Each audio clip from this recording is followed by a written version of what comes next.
Parusang kamatayan sa pamamagitan ng pagbiktiya ng gustong ibalik ni presumptive President Rodrigo Duterte bilang panlaban sa krimen. Inanunsyo rin ni Duterte na hindi niya gagamitin ang presidential yacht, ang presidential plane, pati na ang presidential limousine. Ano naman kaya ang gagawin niya sa mga yan? Nakatutok si Ian Cruz.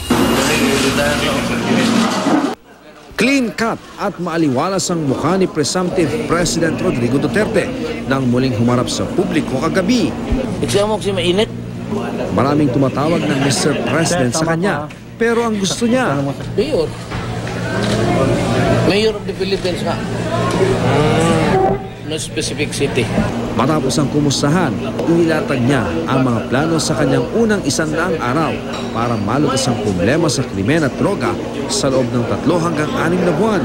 Kailangan aniyang ibalik ang parusang bitay.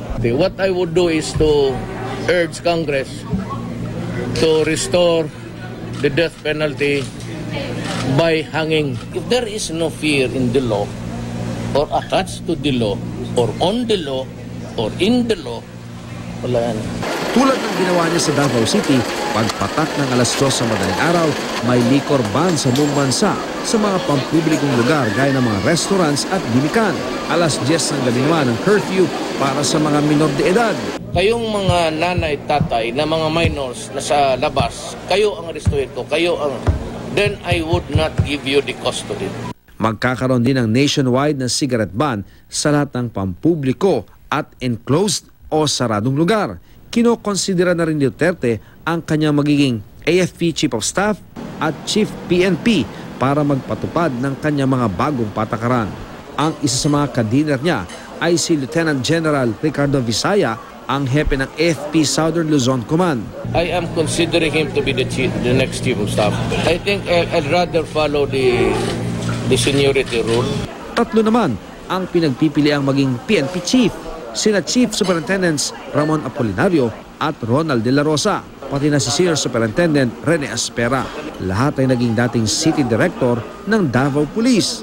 The 3 of them, as a PNP, talk it over among the 3 of you and let me know what's your desired solution. Target ni Duterte, tuluyang puksain ang mga bandidong Abu Sayyaf sa ilalim ng kanyang administrasyon. Ayon kay Duterte, hindi naman daw lalahok sa anumang digmaan ng Pilipinas sa kanyang pamumuno. Ang pagresolba sa isyu ng agawan ng teritoryo sa China, maaari aniyang idaan sa multilateral o bilateral talks. I would rather be friendly with everybody. I do not want war. I cannot support a war with the nation there. And I would not waste my time and the lives of the soldiers fighting for nothing. Pero gusto raw niyang malaman kung bakit daw napasakamay ng mga Chino ang kontrol sa Bajo de Masinloc o Scarborough Shoal. Kasunod umano ng 16 na beses na pakikipag-usap sa China ni Senador Antonio Trillanes IV. Nais din ni Duterte na ibenta ang presidential yacht na BRP ang Pangulo at ang mapagbebentahan gagamitin para mapaganda ang ospital ng mga veterano. Ang presidential planes gagawing air ambulance para sa mabilisang paglikas sa mga sugatan o may karamdaman. Ang presidential limousine hindi rin daw gagamitin ni Duterte dahil masanay siyang sumakay sa pick-up.